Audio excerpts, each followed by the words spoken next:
สวัสดีค่ะยินดีต้อนรับเข้าสู่ช่องโปจกสรัม Halo guys, selamat datang kembali di Pojok Seram. Ini lanjutan film Still 1. Hayo kita mulai.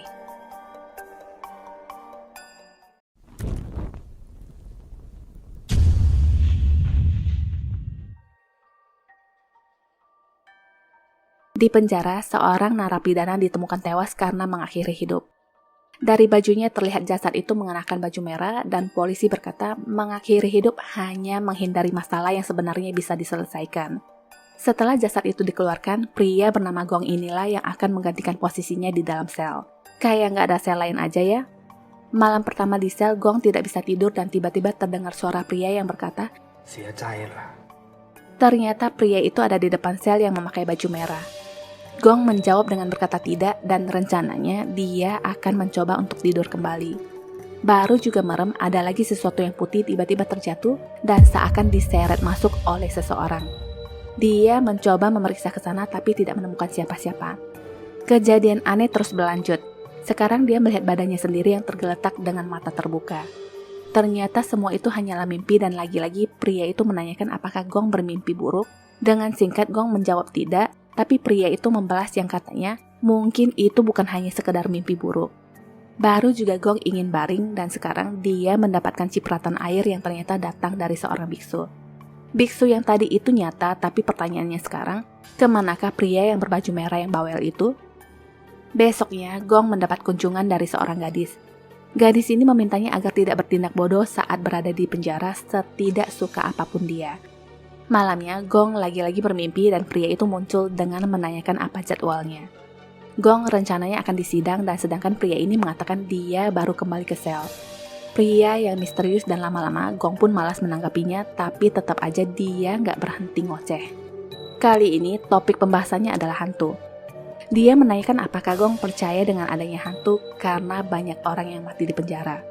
Setelah puas menakut-nakuti, dia pun kembali berbaring di tempatnya. Gong juga baring dengan membelakanginya dan tiba-tiba dia merasa ada sesuatu seperti lidah panjang yang mengenai wajahnya. Segera, Gong mencuci wajahnya dan dari dalam anehnya ada kain merah yang melilit tangan Gong, lalu menariknya masuk. Sekuat tenaga, Gong melepaskan kain tersebut dan monitor yang berada di ruang polisi pun padam dengan sendirinya. Sekarang, pria berbaju merah itu sudah berada di belakang Gong dengan posisi yang tergantung dengan kain merah. Gong yang melihat itu hanya bisa menutup mata, tapi sialnya, hantu itu malah sudah berada dekat sekali dengannya. Tak berapa lama, layar monitor kembali menyala dan memperlihatkan Gong yang sudah berada di tempat lain. Di sana ada jasad seorang gadis memakai baju merah dan sebuah kain merah tiba-tiba turun dari atas yang lalu menggantungnya. Singkat cerita, Gong pun akhirnya tewas. Sekarang cerita berlanjut ke kisah penari pub yang tidak laku di awal cerita bernama Dao. Karena tidak laku di pub, dia pun mencari keberuntungan dengan menjajakan diri di jalanan. Dari yang 500 turun ke 300 sampai 200 tetap aja nggak laku-laku. Walaupun begitu, rezeki mah nggak kemana. Akhirnya ada juga bocah yang nawar. Dari 500 ditawar menjadi 350 pakai kongsian berdua pula. Tapi ya sudah lah ya, daripada nggak sama sekali. Singkat cerita, dia pun diangkut dan diapit di tengah motor. Baru aja menuju Hotel Mureh, mereka hampir saja menabrak seorang ibu-ibu dengan senyuman gigi emas. Ternyata si ibu ini yang mengurus sewa kamar di hotel tersebut. Di dalam kamar, dua bocah disuruh mandi dulu dan si tante pun langsung melakukan aksi pencurian. Setelah itu dia berencana kabur tapi dikagetkan oleh ibu-ibu tadi yang sambil terkekeh-kekeh. Di dalam kamar sendiri, dua pria ini malah berantem dengan tokek. Lanjut ke Dao, ngomong sana-sini malah ngebahas cerita hantu. Menurut ibu gigi emas, katanya banyak hantu gentayangan di seputaran hotel. Dulu ada seorang wanita yang katanya terbunuh di kamar yang persis disewa mereka sekarang.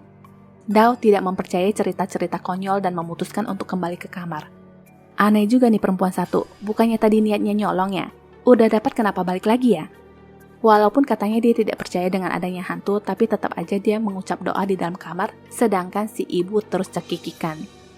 Dao menemui kedua bocah yang sudah menunggunya dari tadi sambil tidak sadar dengan ponsel colongan yang ada di tangannya. Sebelum dituduh mencuri, Dao pun meletakkan ponsel itu kembali dan beralasan sekarang giliran dialah yang akan mandi. Jadi rencananya sekarang, Dao akan digilir secara tidak bersamaan dan Damlah yang akan melakukannya duluan, sedangkan masalahnya sekarang, Dam sendiri tidak tahu bagaimana caranya melakukan dengan wanita karena sesungguhnya dia adalah pecinta pedang. Tua yang menunggu di luar menemui ibu-ibu tadi yang tidak lagi cekikikan, tapi memotong mangga dengan ekspresi sadis. Lebih menakutkan lagi, dia berkata kucingnya sudah dihabisi karena nakal. Dia lalu ngelantur menanyakan sudah melihat hantu gadis yang menjadi korban pembunuhan atau belum. Tua semakin tidak mengerti maksudnya, sedangkan si ibu terus menceritakan keadaan korban yang katanya lehernya digorok dan kakinya dipotong. Selagi Dao berdandan cantik, Dam berlatih di luar dan tiba-tiba lampu pun padam. Pintu toilet terbuka dan Dao keluar dengan cara merangkak. Sekarang dia memanfaatkan situasi dengan berpura-pura menjadi hantu untuk merampok. Tua yang mendengar cerita hantu dari si ibu langsung masuk ke kamar dan mengabarkan berita buruk tentang pembunuhan di kamar itu. Di otak Dam, Daolah yang dimaksud dan Dao langsung berlagak seperti hantu tersebut yang menakut-nakuti mereka. Entah benar atau tidak cerita tadi, tapi kenyataannya ada bercak darah yang banyak di selimut. Pelan-pelan mereka bertiga mendekati ranjang dan kaget melihat ada sesosok yang ditutupi selimut. Seketika semua pada heboh dan pelan-pelan Tua membuka selimut itu yang ternyata adalah seorang wanita. Dan bertanya apakah itu adalah Dao, tapi Dao mengatakan bukan, karena sesungguhnya dia masih hidup dan hanya ingin menipu karena tidak ada uang. Setelah dilihat lebih jelas ternyata itu adalah mayat Dam. Tapi anehnya kenapa rambutnya panjang. Dam yang tadi berisik pun tiba-tiba hilang dan sekarang si setan merangkak seperti yang Dao lakukan tadi. Setelah hantu itu semakin mendekat, Dao yang bersembunyi di lemari lalu menendangnya dengan penuh niat. Jadi cerita sesungguhnya adalah Tua dibawa ke hotel oleh Dam yang minta dilayani dengan iming-iming akan dibelikan motor. Tua menolak karena dia itu lurus dan pecinta wanita. Aku memang pencinta wanita. Dam lalu menanyakan apa bedanya dengan dia, apalagi sekarang rambutnya sudah panjang kayak perempuan. Karena terus memaksa, akhirnya Dam dihabisi oleh Tua dengan cara yang disebutkan ibu-ibu tadi. Dao yang seakan menyaksikan cerita lalu itu menutup lemari dan sekarang dia kaget melihat mayat Tua yang ada di dalam. Dengan segera Dao keluar dari lemari dan melihat mereka berdua yang masih berantem. Rencananya mayat Tam akan disembunyikan di dalam kasur dan saat itu jugalah si ibu-ibu pengurus masuk lalu melarang Tua melakukan hal tersebut. Dengan segera Tua ingin menusuknya tapi yang terjadi dia malah ketusuk duluan. Dengan ciri khas tawanya, si ibu malah membereskan mayat Dam ke dalam ranjang sedangkan Tua dimasukkan ke dalam lemari. Ternyata saat itu Tua belum mati dan langsung menghujamkan pisau ke ibu tadi. Dao syok melihat kejadian itu dan segera berlari keluar. Di sana dia malah melihat mayat si ibu yang sudah terkapar. Setelah itu dia berusaha kabur dan menyelamatkan diri sampai ke jalan besar. Dao meminta tumpangan kepada pemotor dan boncengan bertiga di belakang. Apesnya di tengah jalan mereka malah ketabrak dan ketiganya pun langsung tewas. Tamat. ขอบคุณที่รับชมช่องของเรานะคะ ถ้าชอบอย่าลืมกดไลค์ กดติดตาม และแชร์หนังเรื่องต่อไปของเรานะคะ ขอบคุณค่ะ Sampai jumpa.